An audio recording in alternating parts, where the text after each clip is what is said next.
Good evening. Welcome to KTN Prime. Thank you so much for making time for us. Now, if you have been watching us the entire week, you will have noticed that we have been focusing on the crisis that is facing the healthcare sector. We have told you the stories of healthcare workers. We have spoken to Kenyans who are bearing the brunt of this crisis.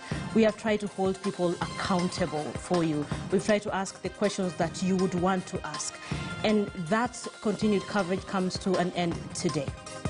But it ends as we turn our attention on the President of the Republic of Kenya, Uhuru Kenyatta. So this evening, KTN News has written a letter to the President, and we hope that by the time this letter gets to the President, there will be some sanity in the health sector. We hope that lives will be saved because ultimately millions of lives depend on the health sector. So this letter is addressed to Uhuru Kenyatta, President of the Republic of Kenya. Dear Mr. President, we trust that you're well. Well, here at our Mombasa Road watchtower, we can say we are doing generally well, though a little bit troubled by the happenings in our beloved country, Kenya, which you lead, Mr. President. We know you're a busy man with many things on your table. Therefore, kindly allow us to go straight to the point so as to keep it short and precise. Mr. President, you will remember March 12th as the day when the first COVID-19 case in Kenya was confirmed. No doubt, the announcement you made from the doorsteps of your Harambee House office shook the whole country. But the measures you quickly put in place to curb the spread of the deadly pandemic were reassuring. Things moved on fairly well thereafter.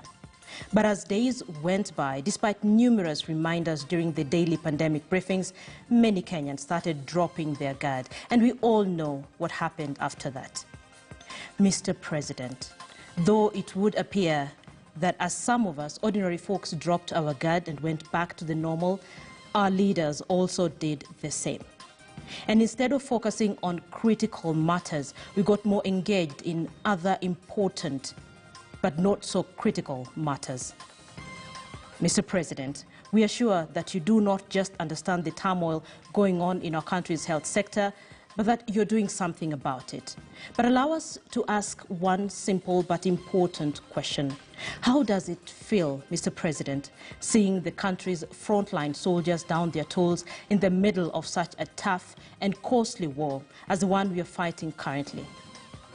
How did we get here, Mr. President? How does it feel to hear a frontline worker plead for basic personal protective equipment to enable them work effectively while the same are stacked up in some warehouse somewhere? Mr. President, we know that you issued a directive on this matter of PPEs at KEMSA warehouse, that investigations be completed in 21 days. We're sure, Mr. President, you know that those number of days are long gone and nothing much has happened. This must certainly bother you, Mr. President. We promise to be short and to the point, and would like to keep our word. But before we stop, Mr. President, is it too much to ask that we see more deliberate efforts and resources directed towards ensuring that our frontline workers in the fight against COVID-19 pandemic are properly resourced and supported as they fight for us all? This is our ask of you, Mr. President, and not just you, but also the leaders around you. That, Mr. President, will be a big thing, not just for the medical fraternity, but for the entire nation.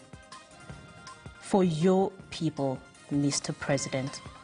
Kind regards, KTN News.